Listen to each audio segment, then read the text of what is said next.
Feliz ano novo, né? Para todos.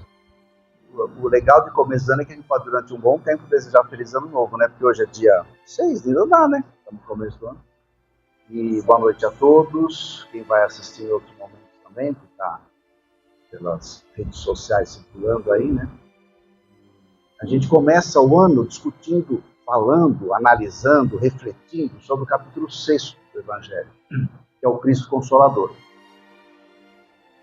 Interessante, a gente sempre sugere para vocês que vocês leiam o capítulo depois, porque tem uma palestra, a gente fala sobre o assunto, faz algumas reflexões, é legal que vocês leiam, para vocês fazerem as suas leituras, as suas reflexões. E cada capítulo do Evangelho tem uma coisa especial.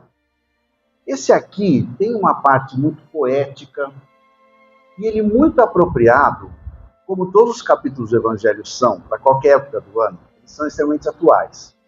E ele fala sobre a consolação, sobre o estar bem, estar em paz, se sentir consolado, afagado. Isso é uma coisa importante para nós, ainda mais quando a gente está começando um ano. A gente começa um ano, é bom a gente refletir sobre uma série de coisas, né? O que não deu para fazer no passado? Não deu, mas isso nós temos bastante tempo ainda pela frente, né? Já não são mais 365 dias, porque já começou a rolar, né? O ano voa, né? O Cristo Consolador, ele remete a uma questão do Livro dos Espíritos, que é a questão 625. Nós estamos até falando isso aqui, né? Acho tão chique o pessoal que faz palestra e cita as perguntas do Livro dos Espíritos. Pergunta tal, eu não consigo ainda. Eu só sei a número 1, e agora eu acho que eu estou conseguindo decorar qual é a 625, tá? Que é essa que fala sobre Jesus como modelo. E Kardec pergunta, né? Quem que a gente pode seguir de modelo? Aí os Espíritos respondem. Qual é o modelo? Ele pergunta. Aí eles respondem. Vê de Jesus. Então Jesus é o grande modelo, é o grande guia para a gente. Quando a gente tem dúvida em alguma coisa, em algum momento da vida, o que a gente fazer, o que a gente deveria fazer, vamos pensar como Jesus faria. Ai, mas Jesus é Jesus. Sim, claro, Jesus é Jesus e nós somos nós. Existe uma pequena diferença, né? Mas Jesus é o modelo. Por que a gente acha que ele encarnou aqui? Ele precisava ter encarnado aqui? Não sou eu que vou dizer. Ele achou que tinha que encarnar. Quem sou eu para dizer o que Jesus tem que fazer? Se Jesus encarnou, é porque ele quis dar exemplos ao vivo para as pessoas verem como é possível fazer, porque ele vivia num mundo complicado. Se é complicado o nosso mundo hoje, imagina há mais de 2000 anos. Era um pouquinho mais complicado. Ele viveu aqui, ele vivenciou, ele exemplificou, para mostrar como é que é viver nesse mundo uma outra concepção. Lógico, a evolução de Jesus não dá para comparar com a nossa, mas ele é um modelo é para a gente seguir, não para deixar para o futuro distante. Quando a gente pode começar a tentar seguir Jesus? Começar a tentar seguir Jesus há muito tempo. Nós não estamos na fase mais de tentar seguir. Nós estamos na fase de seguir. E quando a gente fala assim, ainda mais começo de ano, né? O ano que vem agora é 2027, hein? O ano que vem, esse ano. Eu vou tentar isso, eu vou tentar aquilo. A gente, quando não vai fazer uma coisa, a gente usa esse comecinho da frase, eu vou tentar. Né? Vamos pensar na gente. Eu vou tentar fazer isso, estou tentando fazer isso. Não, você não está fazendo. Quando você fala que vai tentar, você está colocando no futuro. É para a gente começar a colocar como meta e fazer. Claro que é um passo por vez. E aí começa o capítulo, o jugo leve. Vinde a mim todos os que andais em sofrimento e vos achais sobrecarregados, e eu vos aliviarei. Tomai sobre vós o meu jugo e aprendei de mim que sou manso e humilde de coração, e achareis descanso para as vossas almas, porque o meu jugo é suave e meu fardo é leve. Isso aqui Jesus falou e está em Mateus. Essa frase era para a gente estar sempre repetindo para a gente, colocar na parede, pintar no teto, colocar na agenda, escrever na mão, fazer tatuagem, não sei como, mas assim, está sempre lembrando. E quando a gente fala, quando a gente pensa que o meu jugo é suave e meu fardo é leve, fardo é peso. O ventilador é bom, mas ele botou todos os papeizinhos. O fardo, o que é um fardo? É um peso. Se o fardo é leve, é porque é um peso fácil de carregar. Se o jugo é domínio, se o jugo é suave, é porque também é uma dominação fácil de você suportar. Ter o jugo de alguém sobre você com amor é fácil. Quando a gente tem um chefe, um orientador, uma pessoa que está numa posição acima da nossa, que faz isso com amor e que é sensível, é muito legal, a gente aprende muito. Quando a pessoa é mais despótica, é complicado. Então Jesus já deu a dica. Se vocês fizerem como eu estou falando para vocês fazerem, e ele fez, ele vivenciou isso naquele momento, quando ele estava encarnado aqui, e antes, e continua, e vai continuar sempre fazendo isso, quando a gente pensa no amor, a gente entende isso aqui. Se eu colocar como meta, cada vez mais, me encaminhar para amar o próximo, para minimizar os problemas desagradáveis que eu vejo, minimizar as coisas desagradáveis que fazem para mim, eu vou ficar mais em paz. E aí eu vou entender essa coisa do jugo e do fardo. O fardo, o peso que Jesus traz para nós, é fácil de carregar, e o jugo também, porque está baseado no amor. A ideia é essa, amar mais e ficar reclamando menos, ficar sofrendo, porque a gente sofre muito. Quando a gente fica amargurado, ansiedade, que é um grande mal da gente, né, da nossa época, a ansiedade. Muito comum as pessoas, eu sou ansioso, eu sou ansioso. Quando a gente fala eu sou ansioso, não é complicado isso? Se eu falo que eu sou ansioso, é porque eu sei que eu sou ansioso. Se eu sei que eu sou ansioso, é legal ser ansioso? Não. Por que eu vou ficar repetindo para mim o tempo todo que eu sou ansioso? Então eu vou repetir para mim, eu sou ansioso, eu estou ansioso, estou tentando e vou começar a trabalhar para diminuir a minha ansiedade. Isso não está no poder externo, está no poder interno. Claro que a gente pode usar mecanismos para enfrentar isso. Tratamento espiritual é legal, tratamento psiquiátrico, psicológico, tudo isso é muito legal para a gente poder lidar com isso, a gente se conhecer mais, a gente se conhecer melhor. Mas a gente estabelecer essa meta. E essa meta quem estabelece somos nós. Então essa ideia de fazer o que Jesus nos orientou, seguir o exemplo do mestre, e olha que Jesus passou por dificuldades, todo mundo conhece alguma coisa da história de Jesus. Jesus não teve uma vida tranquila, né? Ou teve? Ele nasceu, ele foi um príncipe, viveu muito bem. Não, ele teve um monte de dificuldades. A vida pública dele foi complicadíssima. Ele teve que enfrentar muita gente contra ele o tempo todo. Teve um desencare difícil. Ou seja, e ele estava tranquilo em relação a isso. Ele estava transcendendo isso. Porque o mais importante não é seguir Jesus enquanto pessoa, é seguir as ideias que Jesus trouxe. Isso é o cristianismo, esse é o princípio do que é ser cristão.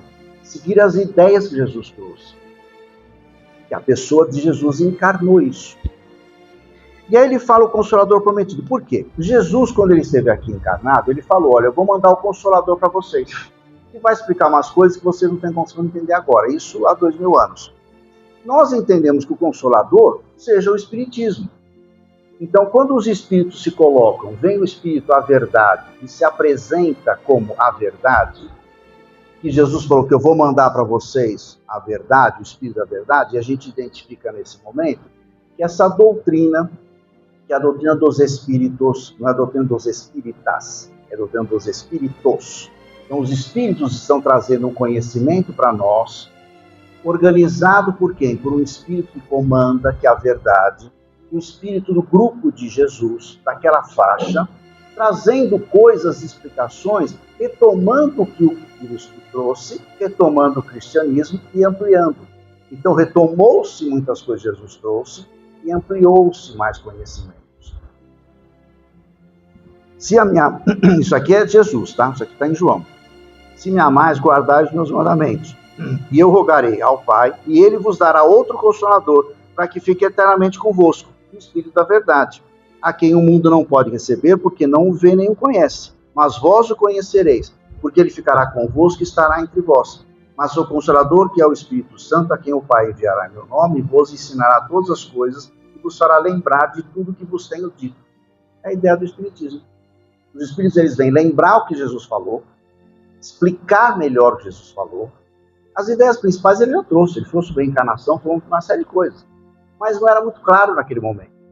E aí vem, mais ou menos, 19 séculos depois, a doutrina dos espíritos, trazida pelos espíritos, para poder retomar algumas coisas, as coisas principais Jesus falou, e ampliando essa visão também. E aí, claro que talvez outras pessoas que estudam o que Jesus falou vão entender o Consolador de uma outra forma. Nós entendemos assim. Talvez em outros grupos religiosos vão entender que o que é o Consolador prometido seja outra coisa, outra situação. Nós entendemos isso. Esse conjunto de informações trazidas pelos espíritos no século XIX, organizado pelo Kardec, eles retomam toda a ideia do cristianismo. O Evangelho segundo o Espiritismo é um exemplo. A base moral da doutrina está no Evangelho segundo o Espiritismo. Não é o Evangelho dos Espíritas, é o Evangelho segundo o Espiritismo. É o Evangelho que analisa, na luz do Espiritismo, a luz que os Espíritos trouxeram, as ideias que Jesus trouxe, organizando de uma outra forma os ensinamentos, os exemplos, aquelas situações que Jesus trouxe enquanto ele teve a sua vida pública. E aí está retomando o Sermão da Montanha e assim por diante. E aí tem uma mensagem que eu acho muito bonita, ela começa assim: venham, esse aqui é o Espírito da Verdade. Venham como outrora entre os filhos desgarrados de Israel, trazer a verdade e dissipar as trevas. Escutai-me, o Espiritismo como outrora a minha palavra, deve lembrar os incrédulos que acima deles reina a verdade imutável, o Deus bom, o Deus grande, que faz germinar as plantas e que levanta as ondas. Então ele fala, retomando, na época dos filhos desgarrados de Israel, Jesus encarnou entre esses filhos de Israel. E aí vem o Espírito da Verdade retomando as mesmas ideias. Então, o Espírito da Verdade não necessariamente Jesus, mas o Espírito daquele grupo de Jesus. E aí mais para frente tem uma outra frase muito importante para nós. Espíritas, amai-vos, eis o primeiro mandamento. Instruí-vos, eis o segundo. Isso tem a ver com uma coisinha que a Regina vai colocar com vocês do Evangelho. Nós vamos ter uma propagandazinha, tá? Quem está ao vivo, quem está online não vai ver. Quem está ao vivo vai ver. Uma propaganda de alguma coisa gratuita, né? Gratuita. Que está relacionado a isso. Espíritas, amai-vos e instruí-vos. O Espiritismo, na doutrina, dá um pouco de trabalho. Mas não é ruim. O trabalho é bom. Ai, não, vocês trabalho é bom? Não, é ruim trabalhar. Claro que é bom trabalhar. O trabalho é uma bênção. O trabalho é aquele meio da gente poder se humanizar e crescer e aprender coisas novas. Estou falando no trabalho no sentido como a doutrina coloca na lei de trabalho dos espíritos. Trabalho como algo que enriqueça a pessoa eticamente, moralmente, tá? E também materialmente. Mas a ideia do amai-vos e instruí-vos nesse sentido. A doutrina te dá uma responsabilidade de estudar. Eu não vou... Tudo bem, eu posso ser espírita e ouvir outras pessoas falando sobre isso. Mas é muito legal, é muito importante que a gente estude, que a gente tire as nossas conclusões. Então, olha o ensinamento que Jesus coloca aqui, que Jesus falou, e depois o Espírito da Verdade retoma. Amai-vos e instruí-vos.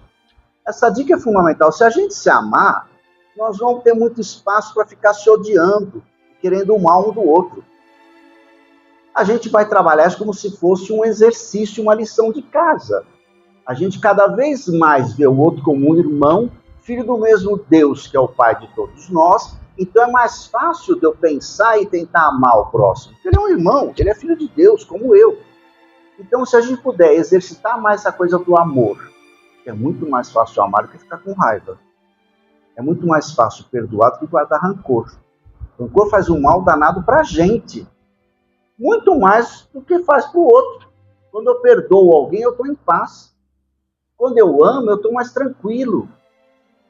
Não estou dizendo que a gente vai ser assim bobo, que não vai enfrentar as dificuldades. Não, vamos enfrentar as dificuldades. Se eu falar sim, sim, não, não. Que a gente seja positivo, que a gente enfrente as coisas erradas, que a gente ajude as pessoas que estão sendo maltratadas, mas sem ódio no coração da gente. Que a gente possa exercitar o amor mais. E o instruir-vos é que a gente tem que estudar, a gente tem que conhecer, a gente tem que ter as nossas conclusões. A leitura da doutrina é muito rica. Nós temos muita coisa para estudar. Se você tiver uma oportunidade, uma situação que você possa compartilhar dúvidas e esclarecimentos, facilita muito mais o instruí-los. A doutrina não é contra o avanço da ciência, o progresso do pensamento, do conhecimento. Ela é extremamente de acordo com tudo isso. O avanço do conhecimento está ligado à visão do Espiritismo. O Espiritismo, ele concorda com isso, ele não se choca com isso. Muito pelo contrário. O conhecimento adquirido pela humanidade, que vai se somando e vai crescendo cada vez mais, é compatível com a ideia da doutrina espírita. E se a gente colocar uma pitadinha de amor aí no meio, fica bem mais interessante. E aí a gente para de falar aquela coisa do é muito difícil fazer isso. Enquanto a gente não parar de falar é muito difícil se amar, a gente não vai se amar nunca. Nós vamos ficar repetindo isso, que nem a coisa eu sou ansioso, então você continua ansioso. Não, eu estou mudando. Eu vou me exercitar o amor, eu vou exercitar ver o outro de uma maneira mais... Porque às vezes a gente fica muito bravo com coisas, a gente faz igualzinho para os outros. Aí quando o outro faz, a gente fica muito bravo. Então, se a gente faz, a gente tem que tentar se exercitar para mudar, vamos mudar os nossos comportamentos e a gente vai entendendo também o outro, também está numa fase de aprendizagem. Então é isso. Amar-vos e instruí-vos. É o dito recado que o Espírito da Verdade traz para a gente. E vale a pena a gente analisar e pensar, refletir e colocar em prática, que é o mais legal. Se a gente fica só falando que vai fazer, nós estamos há 2000 anos falando coisas que Jesus já falou faz tempo, né? Que a gente já está colocando como lição de casa para o futuro. Né? Que Jesus abençoe, que a gente também possa se abençoar uns aos outros.